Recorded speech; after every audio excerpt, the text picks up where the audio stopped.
কেমন আছেন সবাই? আশা করি ভালো আছেন। আজকে শনিবার 9 আগস্ট 2025 প্রথম আলো নিয়ে হাজির হয়েছে।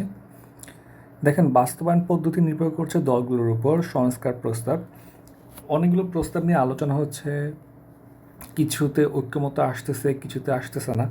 এখন এই যে আপনি ধরেন 100, 200, 300 প্রস্তাবে হচ্ছে ঐক্যমত আনলেন, কিন্তু এগুলো বাস্তবায়ন কেমনে করবেন? এটা হচ্ছে মেইন ইস্যু আর কি। এটা কিন্তু অনেক গুরুত্বপূর্ণ একটা ব্যাপার।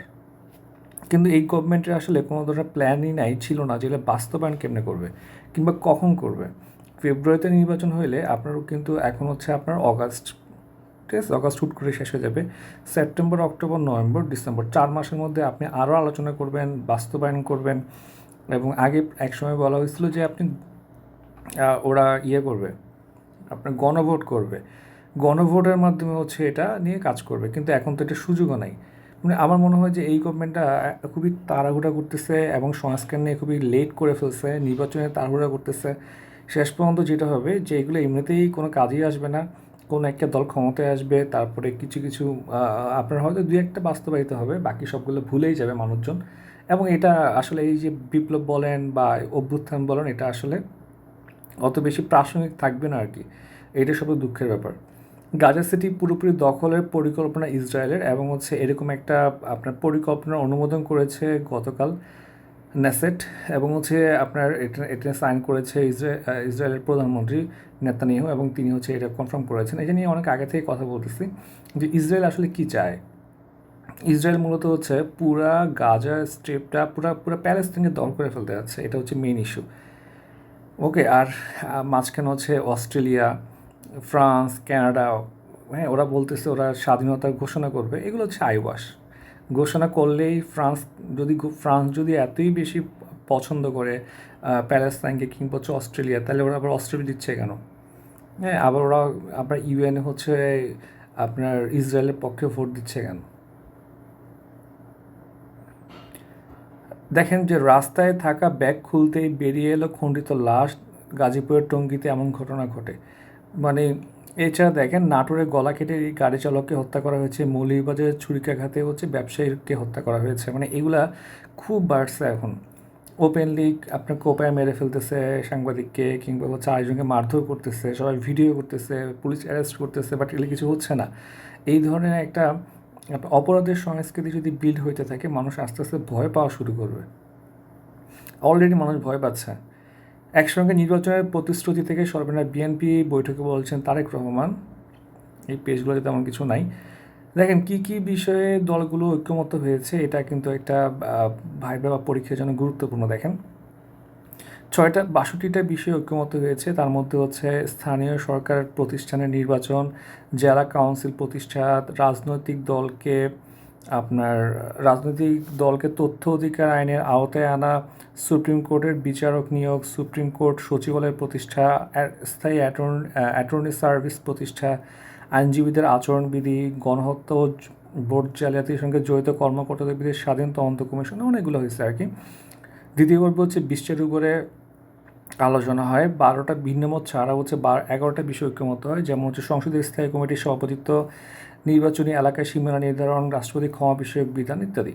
এগুলো একটু মাথায় রাখার ট্রাই করা লাগবে। 3 নম্বর পেজে দেখেন, এটা খুবই গুরুত্বপূর্ণ পরীক্ষার জন্য। নভেম্বর মাসে বে অফ বেঙ্গল সম্মেলন হবে ঢাকায়। আপনার এটা হচ্ছে 4র্থ সম্মেলন, আর এই সম্মেলনের আপনার প্রতিপাদ্য নির্ধারণ করা হয়েছে বিরোধ, বিভাজন ও সমীকরণ। ঠিক আছে, বিরোধ, বিভাজন এবং পুনঃসমীকরণ। তাহলে এটা হচ্ছে ঢাকায় হবে, এবং এটা 4th, এটা খুবই গুরুত্বপূর্ণ আমাদের জন্য। আসামিকে রিমান্ডে নিয়ে নির্যাতন, এসআইকে প্রত্যাহার করা হয়েছে। এছাড়া হচ্ছে আন্তর্জাতিক এআই অলিম্পিয়াড হয়েছে চীনে, এটা দ্বিতীয়বারের মতো আয়োজন করা হয়েছে, এবং সেখানে বাংলাদেশ 2টা ব্রোঞ্জ পেয়েছে। এটা বাংলাদেশের জন্য খুবই ভালো একটা সংবাদ, এবং আশা করতেছি ওদেরকে প্যাট্রোনাইজ করা হবে। আশা করি সামনে আমরা গোল্ডও পেয়ে যাব। ডাকঘরের সঞ্চয় ব্যাংক আসল মুনাফা তুলতে পারছেন না গ্রাহকরা, কারণ হচ্ছে ওদের সফটওয়্যারের সমস্যা হচ্ছে। আশা করি সফটওয়্যার ঠিক হয়ে যাবে দ্রুত। এই ভিডিওটা আমি দেখছি ফেসবুকে, যে একটা তরুণীর হাতে বা একটা মেয়ের হাতে একটা পিস্তল তুলে দিচ্ছে। মেয়েটা হচ্ছে পিস্তল জাস্ট দেখতেছে বা তাক করতেছে ছেলেটার দিকে, এবং ছেলেটা হচ্ছে আপনার আঙ্গুলের ইশারা করতেছে গুলি করার। প্রায় 1-1.5 মিনিটের একটা ভিডিও। মানে ভাবেন যে ওপেনলি হচ্ছে আপনার আর্মস নিয়ে ঘুরতেছে, গার্লফ্রেন্ডকে দেখাচ্ছে, এই টাইপের অবস্থা আর কি দেশের এখন। যাই হোক, 4 নম্বর পেজে দেখি আমরা। 4 নম্বর পেজে তেমন কিছু নাই। 5 নম্বর পেজে হচ্ছে গণ অভ্যুত্থানে অংশ নেওয়ার দলও কি কর্তৃত্ববাদী হয়ে উঠতে পারে, ভালো একটা আর্টিকেল পড়তে পারেন, পরীক্ষার জন্য গুরুত্বপূর্ণ না, আমি স্কিপ করে যাচ্ছি। এছাড়া দেখেন শিক্ষকরা সঠিক থাকলে শিক্ষার্থীরা উন্নতি করবেই, এটাই হচ্ছে গতকাল ডিসকাশন করতেছিলাম। টিচার্স পলিটিক্স বাংলাদেশে ব্যান করা উচিত এবং স্ট্রংলি ব্যাপারটা হচ্ছে মানে এমনভাবে একটা কালচার বিল্ড করতে হবে যে শিক্ষকরা রাজনীতি করতেছে, এই ব্যাপারটা শুনলে যে ব্যাপারটা খুব বিশ্রী লাগে। আসলে এটা বিশ্রী লাগা উচিত, কারণ টিচাররা হচ্ছে আপনার গভর্নমেন্ট থেকে টাকা পাচ্ছে, বেতন পাচ্ছে, সরকারি কর্মকর্তা। অন্য কোনোখানে যদি নির্বাচন বা অন্য কোনো সরকারি চাকরিতে যদি আপনি রাজনীতি করতে না পারেন, তাহলে এইখানে কেন করবেন আপনি? এবং ওরা কিন্তু আপনার ওনারা খুব ভালো ভালো পজিশনে যায় বা রাজনৈতিক নিয়োগপ্রাপ্ত হয়, ভিসি হয়।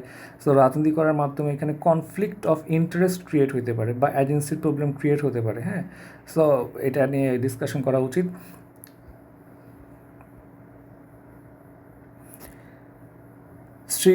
মুন্সিগঞ্জের শ্রীনগরে মোটরসাইকেল চালকের লাশ এক্সপ্রেসওয়ে থেকে উদ্ধার করা হয়েছে, রোড অ্যাক্সিডেন্টে মারা যান তিনি। দাবিতে আসর হলে ছাত্রদলের আহ্বায়ক কমিটি ঘোষণা এবং এটা নিয়ে বিরুদ্ধে কালকে ভালোই আন্দোলন হয়েছে। দেখেন রক্তাক্ত কলেজ ছাত্রকে উদ্ধার, পরে মৃত্যু, উনি 2টা বিল্ডিংয়ের মাঝখানে ছাদ থেকে পড়ে যান, খুবই মর্মান্তিক মৃত্যু। এই জুলাই ঘোষণাপত্র লইয়া আমরা কি করব? আসলে আমার মনে হচ্ছিল আর কি যে এই জুলাই ঘোষণাপত্রে কি এমন আছে যেটা আসলে অনেক বেশি গুরুত্বপূর্ণ। হ্যাঁ, মানে এখানে এই জুলাই ঘোষণাপত্র মানে এটাকে আরও আপনার ভাস্ট করা যেত। মানে আমরা যেমন 71 দিয়ে হচ্ছে এটা আমাদের জন্য হচ্ছে একটা গ্লোরিয়াস অধ্যায়, তেমনি 24টাকে আমরা গ্লোরিয়াস করতে পারতাম। জাস্ট এই ঘোষণাপত্রটা খুবই লোকাল টাইপ হয়ে গেছে আসলে। মানে এটাকে আরও স্মার্ট করা যেত। আমার মনে হয় আর কি অনেক মানুষকে যদি এঙ্গেজ করা হইতো এই ঘোষণাপত্র তৈরির ক্ষেত্রে, আলোচনার ক্ষেত্রে আরও বেশি ভালো হইতো। এই ঘোষণাপত্র দিতে যদি আমাদের 1 বছর লাগে, তাহলে কেমনে হইলে বুঝলাম না। মানে পয়েন্টগুলো পড়লে আপনি বুঝবেন, আপনার আর্টিকেলটা পড়তে পারেন, ভালোই স্যার। দেখেন যে সকল দল জুলাই ঘোষণাপত্র নিয়ে খুব সোচ্চার ছিল, এটি প্রকাশের পর তারা হতাশ হয়েছেন এবং যারা হচ্ছে ঘোষণাপত্র নিয়ে কোনো আগ্রহ দেখায় না তারা হচ্ছে স্বাগত জানিয়েছেন। এটা হচ্ছে ফ্যাক্ট আর কি। যাই হোক, দেখেন পড়েন। সিঙ্গাপুরের সাফল্যের 6টা মাইল ফলক, এটা খুব একটা প্রয়োজন নেই আমাদের জন্য, আমরা স্কিপ করে যেতে পারি। আমাদের ইন্টারন্যাশনালিও হচ্ছে আপনার ইন্টারন্যাশনাল পলিটিক্সে সিঙ্গাপুর এটা গুরুত্বপূর্ণ না। অবৈধভাবে ভারতে যাওয়ার চেষ্টায় 11 নারীকে আটক করা হয়েছে, শাস্তিপ্রাপ্ত শিক্ষার্থীরা ভোটার হচ্ছে রাকসু নির্বাচনে। তারপরে হচ্ছে এখানে তেমন কিছু নাই ছুটির দিনে। দেখেন উৎপাদন বাড়াতেই কপাল পুরল চাষিদের। আমাদের প্রতি বছর আলুর চাহিদা থাকে হচ্ছে 90 লাখ টনের মতো, বর্তমানে উৎপাদিত হয়েছে 1,29,00,000 টন।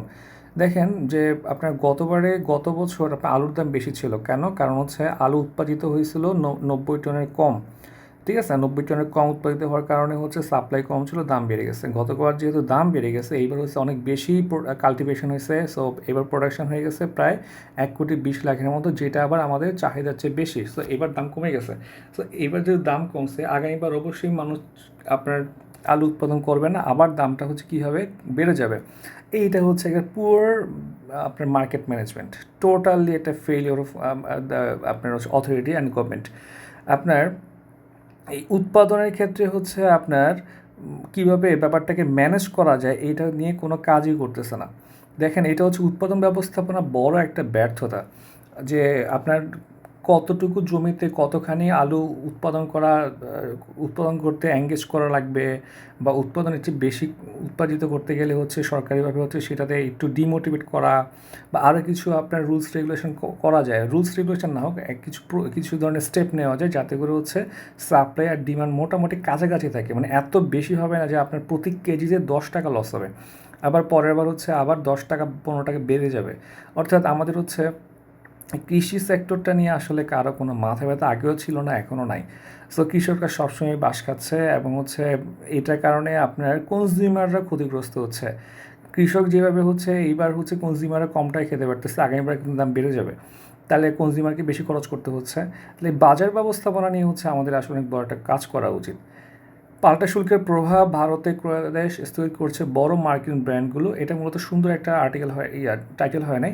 স্থগিত করছে মানে হচ্ছে এটা হচ্ছে সাময়িকভাবে, এটা বলা উচিত ছিল আর কি, সাময়িক টেম্পোরারি হোল্ড করতেছে, যে সিচুয়েশন দেখতেছে, এমন না যে একদম পার্মানেন্টলি হোল্ড করে ফেলছে।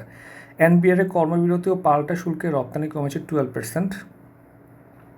ইন্টারন্যাশনাল দেখেন, লেবাননে ইসরায়েলি হামলায় নিহত হয়েছে 5 জন। জেলেনস্কি ছাড়াই পুতিনের সাথে বৈঠকে বসছেন ট্রাম্প, এবং এর পরবর্তী মিটিংটা হবে ট্রাম্প, পুতিন এবং জেলেনস্কি। ইতিমধ্যে হচ্ছে আপনার পুতিন বলছে যে পূর্ব ইউরোপটার যে অংশ দখল করে ফেলছে সেটাও ছাড়বে না। ডোনাল্ড ট্রাম্পও মোটামুটি ইউক্রেনকে রেডি থাকতে বলছে যে কিছু জায়গা ছেড়ে দেওয়ার জন্য, এবং জেলেনস্কিও বলছে যে সামরিকভাবে তারা ওই পূর্ব অঞ্চল আর ব্যাক নিতে পারবে না, তবে এটার জন্য কূটনৈতিক প্রচেষ্টা চালাতে হবে। সো ধারণা করা হচ্ছে এখানে পুতিন একটা ভালো বিজয় পেতে যাচ্ছে। আর যেহেতু ট্রাম্পের নোবেল লাগবে, সো কোনো না কোনোভাবে হইলেও সে হচ্ছে যুদ্ধ থামাইতে ট্রাই করবে। গাজা ইসরায়েলি আগ্রাসনে তীব্র অপুষ্টিতে ভুগছে 12,000 শিশু। অবৈধ অভিবাসী বাদ দিয়ে জনশুমারির নির্দেশ দিয়েছে ট্রাম্প। এছাড়া যুদ্ধবিরতি চুক্তির মেয়াদ বাড়াতে ঐক্যমত্য হয়েছে থাইল্যান্ড এবং কম্বোডিয়ার মধ্যে। বেলুচিস্তানে 3 সপ্তাহের জন্য মুঠোফোনে ইন্টারনেট সেবা বন্ধ, এবং ভারত সফরে আসছেন লুলা। এইটা একটা ইন্টারেস্টিং নিউজ আর কি। দেখেন যে আপনার ভারতের উপরে এখন শুল্ক হচ্ছে 50%, আবার আপনার লুলা অর্থাৎ ব্রাজিলের উপরে শুল্ক হচ্ছে 50%, কিছুর উপরে কম আছে, বাট জেনারেলি 50%। এবং ইউএসএ সরাসরি হচ্ছে আপনার বলছে যে ব্রিক্স অ্যাগেনস্টে মেগাফোন ডিপ্লোমেসি ইউজ করতেছে। হ্যাঁ, মেগাফোন ডিপ্লোমেসি কী জিনিস যদি না জানেন, আমার ইন্টারন্যাশনাল গ্রুপে দেওয়া আছে চ্যানেলটা দেখে নেবেন, সেখানে মেগাফোন ডিপ্লোমেসি নিয়ে আলোচনা করা আছে। যাই হোক দেখেন, সো আবার ইন্ডিয়ার উপরে কেন শুল্ক চাপাইছে, কারণ রাশিয়া থেকে নিচ্ছে, ওদিকে চীনের সাথে গ্যাঞ্জাম ইউএসএ, মূলত সার্কভুক্ত সবগুলো দেশের সাথে ইউএসএ গ্যাঞ্জাম করে দিচ্ছে। সো এখন যেটা হবে যে সার্কভুক্ত দেশগুলো হচ্ছে একত্রিত হয়ে এবং নিজেদের মধ্যে আপনার ব্যবসা বাড়াবে, ইউএসএকে হচ্ছে ইলিমিনেট করার ট্রাই করবে। এবং এইটা যদি মোটামুটি সাকসেস হইতে পারে 50 থেকে 70%, এটা কিন্তু ইউএসএকে লং টাইমে ড্যামেজ করে ফেলাবে। আজকে হয়তো ট্রাম্প ভাবতেছে যে 10%, 20%, 50% প্রফিট করতেছে ট্রাম্প, কিন্তু এটা লং টার্মে হচ্ছে ওকে পুরো মার্কেট থেকে বিচ্ছিন্ন করে ফেলবে। মাদুরোকে ধরতে পুরস্কার ঘোষণা করছে ইউএসএ, এবং এটা হচ্ছে ভেনেজুয়েলা, এবং এটা হচ্ছে ভেনেজুয়েলা খুবই হতাশা প্রকাশ করছে।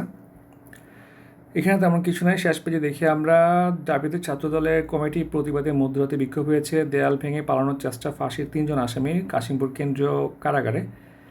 এবং এবং এবং আর কোনো নিউজ আছে কিনা দেখি। দেখেন, ঘুরতে গিয়ে বেড়াতে গিয়ে তরুণী এবং কিশোরীকে দর্শন করা হয়েছে, এবং হচ্ছে দর্শনের অভিযোগে 3 জনকে গ্রেপ্তার করা হয়েছে। এটা কিন্তু একটা একটা একটা মানে সেন্সিটিভ নিউজ আর কি, যে আপনি অ্যাটলিস্ট ঘুরতে গিয়েও কিনা আপনি নিরাপদ না, এবং যে কোনো সংকটে বা যে কোনো সমস্যায় যে কোনো চেঞ্জের ক্ষেত্রে সবচেয়ে বেশি ভালনারেবল থাকে নারী এবং শিশুরা। সো যে কোনো চেঞ্জের সাথে সাথে নারী এবং শিশুদের প্রতি এক্সট্রা একটা যত্ন নেওয়া উচিত। তো এই ব্যাপারটাতে হচ্ছে আমি বারবার ফেল্ড হচ্ছে। মার্কিন এয়ার প্রতিষ্ঠানের বিরুদ্ধে জাপানের সংবাদপত্রের মামলা হয়েছে, এবং আরও 26 জনকে ঠেলে পাঠিয়েছে বিএসএফ। এই হচ্ছে আজকের প্রথম আলো। সবাইকে অসংখ্য ধন্যবাদ।